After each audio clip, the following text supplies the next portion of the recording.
My brother brought his pregnant wife and her son to live at my house. 6 months later, they demanded I sell it and give them half the money. So, I told them to pack their things and kick them out. But then they did something I didn't expect. My name is Sabrina, and I'm 35 years old. 5 years ago, my husband died unexpectedly. It was the worst day of my life, and sometimes I still wake up reaching for him, only to find his side of the bed empty. The house I live in now is his. He left it to me in his will. It's a nice place, maybe too big for just one person, but I could never bring myself to sell it. Too many memories. My brother, Mark, is 3 years younger than me. He's 32. We've always been close, even though we handle life differently. While I'm more cautious and plan ahead, Mark tends to jump into situations without thinking them through. Still, he's a good guy with a big heart. A few months ago, Mark married Denise. She already had a 7-year-old son named Tyler from a previous marriage. I'd only met her a handful of times before the wedding, but she seemed pleasant enough, a little quiet, but polite. Tyler was a well-behaved child who generally kept to himself. Mark and Denise were renting a small 2-bedroom apartment. It wasn't much, but it was all they could afford on Mark's salary as a warehouse supervisor and Denise's part-time job at a clothing store. Last Tuesday, my phone rang while I was making dinner. "Hey, Sabrina." Mark's voice sounded strained. "You got a minute to talk?"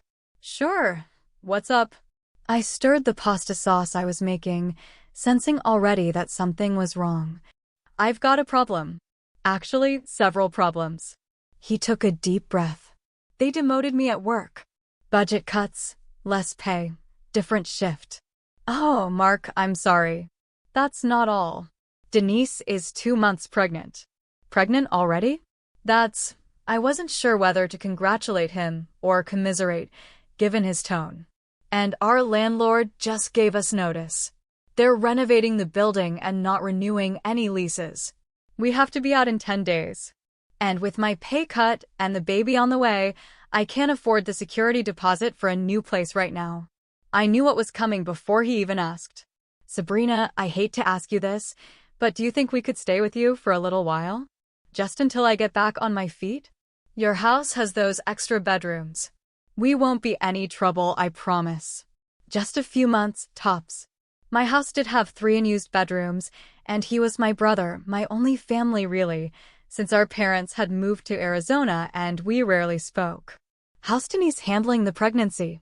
I asked. "Morning sickness, tired, the usual.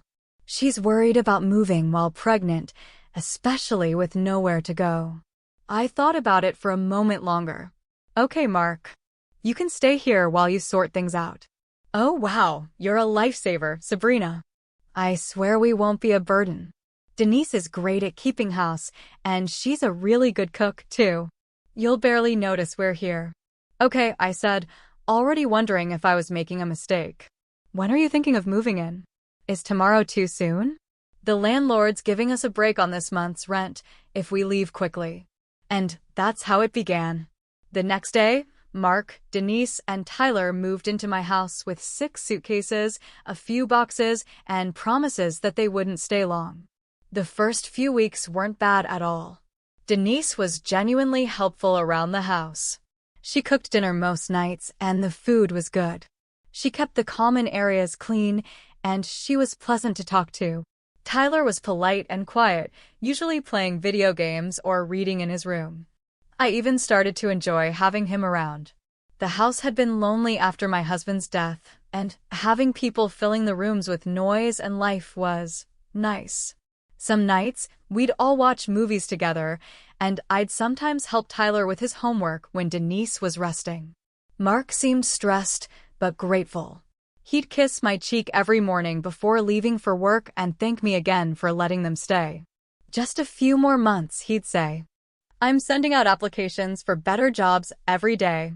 One afternoon, I was helping Denise fold laundry in the living room when she said, "You know, I was nervous about moving in here, but you've made it so easy. Mark always said you were the best sister anyone could ask for." I smiled, feeling good about my decision to help them. It's nice having the company, actually. The house feels more alive. Well, it'll get even livelier once this little guy arrives, she laughed, patting her belly. For those first few weeks, I thought everything was going to work out fine. I was helping my brother through a rough patch, getting to know my new sister-in-law, and preparing to be an aunt to both Tyler and the baby on the way. I had no idea how quickly and dramatically things would change. After about a month, I started noticing changes in Denise's behavior. It was subtle at first to skip dinner here, a Messier bathroom there. She started sleeping in later and spending more time in her room watching TV. When I'd get home from work, breakfast dishes would still be in the sink and Tyler's toys would be scattered across the living room floor. She's just tired from the pregnancy, Mark explained when I casually mentioned it. First trimester's the worst. She'll bounce back. I tried to be understanding. I'd never been pregnant, so who was I to judge?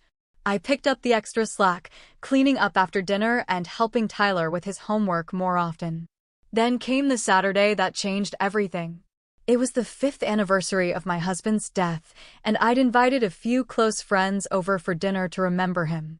It was something we did every year, nothing rowdy, just a quiet dinner with people who had loved him, sharing stories and keeping his memory alive. I'd mentioned it to Mark and Denise a week in advance.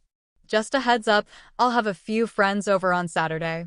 We'll try to keep it down, but we'll be using the dining room and living room. Denise had nodded without even looking up from her phone, like, whatever. That night, my friends arrived around 6.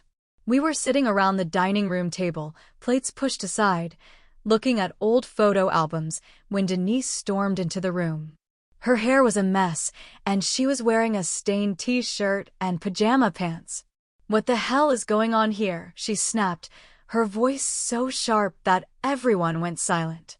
"We're just having dinner, Denise," I said carefully. "Remember, I mentioned it last week? You're being way too loud. I can hear you all cackling through the walls, and I'm trying to rest. All this noise isn't good for the baby." My friend Carol chimed in, "We're so sorry, Denise. We didn't realize." "And who are you?" Denise interrupted. "It doesn't matter. I don't care. All of you need to leave right now." The room fell deathly quiet.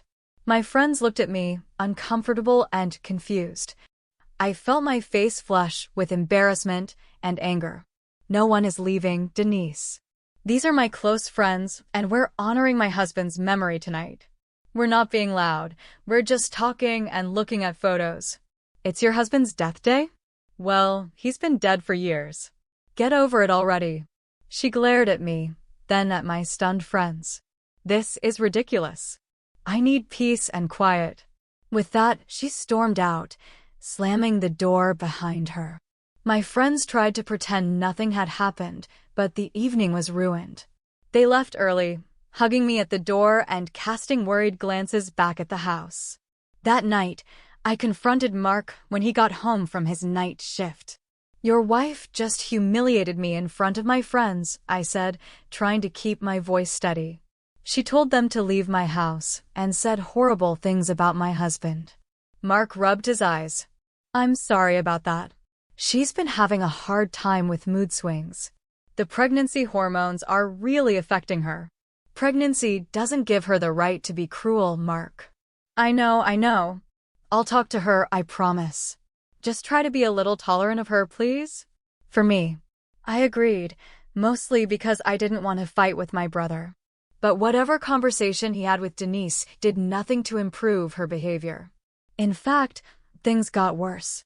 She started complaining about everything: the smell of my coffee in the morning, the sound of my TV at night, the perfume I'd worn for years. "That smell makes me want to throw up," she'd say if I wore even a dab. "You're trying to poison my baby?" One night, I was making spaghetti for dinner when Denise walked into the kitchen and immediately clutched her nose. "God, that garlic is making me sick. You know I can't stand strong smells right now." "I'm just making dinner, Denise." "Well, make something else. Or better yet, don't cook at all. Your food always stinks up the whole house." That was it. I turned off the stove and grabbed my purse. "Fine. Cook your own dinner if mine is so offensive." After that, I stopped cooking at home altogether. I started eating lunch at work and picking up takeout for dinner on my way home. It was more expensive, but it seemed easier than dealing with Denise's constant complaints. Tyler's behavior changed, too. The formerly polite child was now giving me backtalk and eye rolls. "Tyler, could you please pick up your backpack from the hallway?" I asked him one afternoon. "Why should I?" "You're not my mom," he retorted. "My mom says I don't have to do what you say." I didn't know how to respond to that. What had Denise been telling him? My friends stopped coming over. The last time Melanie visited, Denise barged into the living room 3 times, slamming doors and muttering loud enough for us to hear about inconsiderate people and noise pollution. "Turn that TV down," she yelled from the hallway. Melanie looked confused, but the TV wasn't even on. "Just ignore her," I whispered. As Denise's belly grew, so did her demands. She reorganized my kitchen cabinets without asking, complained about the water pressure in the shower, and criticized my choice of laundry detergent. One night, I found Mark alone in the kitchen, and I decided to ask the question that had been on my mind for weeks. "Mark, I know things are tight, but have you started looking for your own place yet?" He avoided my gaze. "I've been saving, but rents are through the roof right now. And with the baby coming, we need something bigger than what we had before." "Just a little more time, Sabrina, I promise." I nodded, trying to hide my disappointment. A little more time had already stretched from weeks to months. I was beginning to wonder if they ever planned to leave. The next day, while Mark was at work, Denise dropped a bomb on me during breakfast. "So," she said, spreading jam on her toast, "when are you planning on moving out?" I nearly choked on my coffee.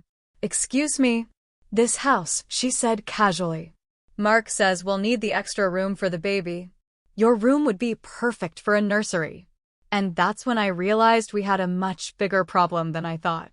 I stared at Denise, trying to process what she'd just said. "I'm not moving out of my own house." She laughed, as if I'd said something ridiculous. "This isn't your house. It's Mark's house. He inherited it from his grandparents. He's letting you stay here temporarily because you were having a hard time after your husband died, but it's been 5 years. Time to move on." I was speechless. I needed to talk to Mark immediately. That night, when Mark got home from work, I cornered him in the kitchen while Denise was in the shower. "We need to talk about what you've been telling your wife about this house," I said, keeping my voice low. "She thinks you own this house. She told me I need to move out to make room for the baby." "What the hell, Mark?" He ran a hand through his hair. "I can explain. When I met Denise, I may have exaggerated things a little.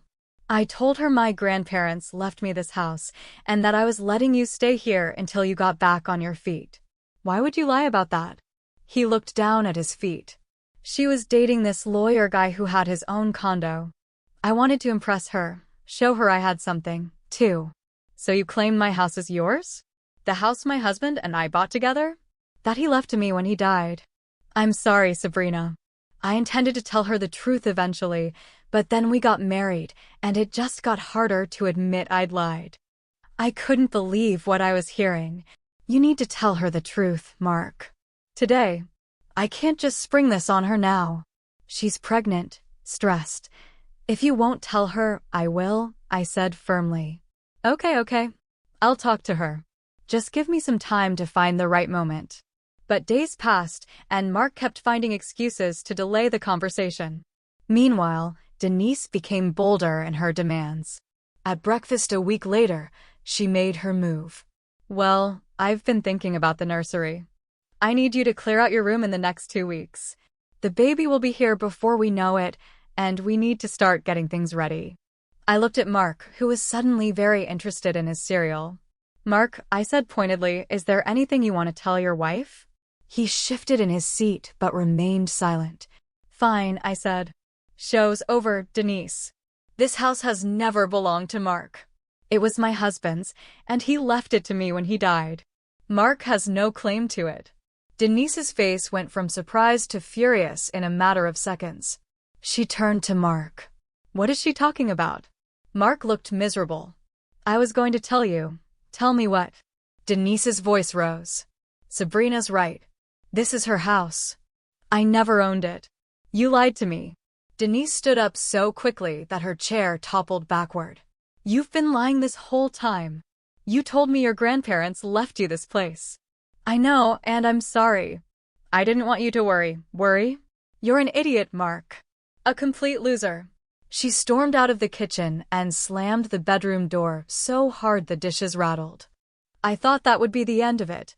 Surely, after discovering the truth, Denise would be too ashamed to stay. They'd pack up and leave, and I could get my quiet life back. I was wrong.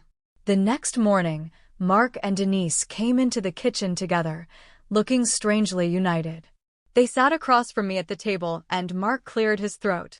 Sabrina, we've been talking, and we have a proposition. We think you should sell this house. With the money, you could buy 2 smaller places, one for us and one for you. I almost choked on my coffee. Excuse me. It makes sense, Mark continued. This place is too big for just one person anyway. You could get a nice condo, and we could get a small house with a yard for the kids. I couldn't help it. I laughed. It wasn't a happy laugh. You have completely lost your minds. I'm not selling my house. But I'm your brother, Mark pleaded. Family helps family. I have helped you, I retorted. I let you move into my home when you had nowhere else to go. I paid all the utility bills and for the food for 6 months while you contributed nothing. I put up with your wife's horrible behavior. I turned to Denise. And now you want me to sell my house so you can have your own place? Are you kidding me? Denise's face twisted with anger. You've done nothing but be difficult since we moved in. Always complaining, always making me feel unwelcome in my own home. It's not your home, I yelled, finally losing my patience. That's the whole point. Denise burst into tears and pulled out her phone. Mom, you need to come right now, she sobbed into it. They're being horrible to me. I need your help. That was the last straw. No, I said firmly. No one else is coming to my house. In fact, I want all of you gone. Today. I'm pregnant. Denise wailed. You can't throw a pregnant woman out on the street. You have a mother you can clearly call for help. Go stay with her. Heartless. Denise shrieked. After everything we've done for you. What exactly have you done for me? I asked, feeling suddenly very calm in the face of her hysteria. Besides insult my friends, criticize my cooking, complain about my perfume, teach your son to disrespect me, and try to take over my house? Mark finally spoke up. Sabrina, please, we just need a little more time. You've had 6 months, Mark. It's over. Pack your things and be gone by tonight.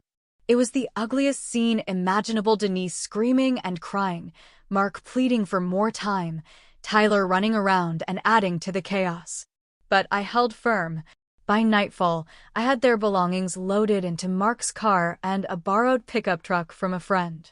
As they drove away, I felt an overwhelming mix of relief and sadness. How had things gone so wrong between my brother and me? That night, I called my mother-in-law, Catherine.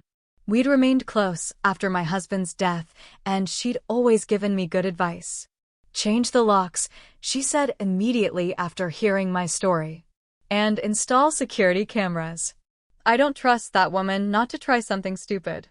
I followed her advice, calling a locksmith the next day and having cameras installed the following day. It seemed excessive at the time, but I would soon be very glad I'd done it. 2 weeks after Mark and his family left, I had to take a 3-day business trip. I was nervous about leaving the house empty, but with the new locks and security cameras, I felt somewhat secure. I could check the camera feed from my phone, which gave me some peace of mind. The first day of my trip went smoothly. On the second day, during a meeting, my phone started buzzing with security alerts. I excused myself and checked the footage. There they were, Mark and Denise on my front porch, luggage piled around them. Mark was trying my old key in the lock while Denise kept watch, her pregnancy now clearly visible. When the key didn't work, Mark tried to force the door. That's when the alarm went off, sending them scrambling back to their car, leaving the suitcases behind. They returned minutes later to grab their belongings before speeding away. I was stunned. They had tried to break into my house. If I hadn't changed the locks, I would have come home to find them installed again, probably with some excuse about an emergency. That night, in my hotel room, I did something I hadn't done in years. I called my parents.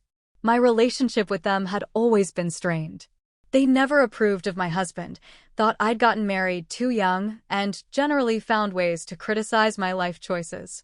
We'd grown even further apart after my husband's death, and now we only exchanged brief birthday and holiday calls.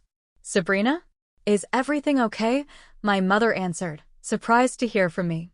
"Not really, Mom." And then it all came pouring out, the whole story of Mark, Denise, their stay at my house, and finally, the attempted break-in. I just don't know what to do anymore. He's my brother, but I don't even recognize him now. There was a long silence on the other end of the line. Then my mother sighed deeply. "Oh, Sabrina. Mark called us last week, asking if he and his family could stay with us for a while." "What did you say?" "We told him no," my mother replied firmly. "We'd already met Denise. They stayed with us for 6 weeks last year before they got married. That woman nearly drove us crazy with her complaints and demands. Your father couldn't even watch his football games because she said the noise gave her migraines." For the first time in years, I felt a connection with my mother. She understood what I'd been going through. "So what do I do now, Mom?" "Keep your distance. That woman is toxic, and unfortunately, Mark can't see it. Maybe someday he will, but until then, you need to protect yourself." We talked for almost an hour that night, longer than we'd spoken in years. By the time we hung up, I felt like something had healed between us. Sometimes it takes a shared problem to bridge old divides. Life settled into a new normal after that. I focused on my work, spent time with friends, and even visited my parents twice, something I hadn't done in years. Mark and I didn't speak, though I heard through the family grapevine that Denise had given birth to a baby boy. I sent a congratulatory text message, but received no reply. 6 months went by without a word from Mark. Then, on a rainy Tuesday night, there was a knock at my door. I checked the security camera and was surprised to see Mark standing there alone, looking thinner and more haggard than I remembered. I cautiously opened the door. "Hi, Sabrina." His voice was rough, like he hadn't used it in a long time. "Can I come in?" "Just to talk, I promise." I let him in, and we sat at the kitchen table, where so many dramatic scenes had played out before. "I'm getting a divorce," he said without preamble. I caught Denise with another guy, her ex, Tyler's father. Turns out they've been seeing each other this whole time. "Oh, Mark, I'm sorry." He let out a bitter laugh. "Don't be." "Wait, it gets better. I did a DNA test on the baby. He's not mine." I didn't know what to say, so I just reached across the table and squeezed his hand. "There's a court hearing soon. She's demanding alimony and half my savings. Can you believe it? After what she did." He shook his head. "Sabrina, I know I have no right to ask this, but I need a place to stay. Just until the divorce is finalized. I've been crashing on a friend's couch, but I can't keep abusing his hospitality." I should have said no. After everything that had happened, it would have been perfectly reasonable to refuse. But looking at my brother broken, humiliated, and alone, I couldn't turn him away. "You can stay in the guest room," I said finally. "But this time, there are ground rules." The divorce hearing was a spectacle. Denise showed up with puffy eyes and a dramatic story about being emotionally abused by Mark and by me. She played the victim beautifully, crying about how we'd made her feel unwelcome and stressed during her pregnancy. I was there to support Mark, and to my surprise, my mother came, too. Even my mother-in-law, Catherine, showed up to testify about the day Mark and Denise had tried to break into my house. When Denise's lawyer claimed she'd been mistreated while living with us, Catherine stood up and said, if she was so mistreated, why did she live rent-free in Sabrina's home for 6 months? And why did she try to break in after being asked to leave? The judge wasn't impressed with Denise's performance. The evidence of her affair, the DNA test proving the baby wasn't Mark's, and the security footage of the attempted break-in all worked against her. The divorce was granted, and Denise's demands for alimony were denied. Mark has been living with me for almost a year now. He's slowly rebuilding his life, working hard and saving up for his own place. We've fallen into an easy rhythm of coexistence. He respects my space, contributes to the household expenses, and is generally the brother I've always known and loved. Last night, over dinner, he mentioned he'd met someone new. She's nice, Sabrina, really nice. Not like Denise at all. I think you'd like her. I smiled. I'm sure I would. I was wondering if I could maybe invite her over sometime? Just for dinner or a movie night? I nodded. But then I added, sounds great. But Mark, I want to make something clear. What's that? If things get serious between you two, I'm happy for you. But she's not moving in here. I've learned my lesson about that. He laughed a genuine laugh I hadn't heard from him in a long time. Don't worry, I learned my lesson too. Next time I live with someone, it'll be in my own place, with my name on the deed. We clinked our glasses in agreement. It felt good to have my brother back. It felt good to have my brother back, to know that we'd weathered the Denise storm and come out stronger on the other side. And while I don't know what the future holds for either of us, I do know one thing for sure. This house is my sanctuary, and I'll never again let anyone make me feel unwelcome in it.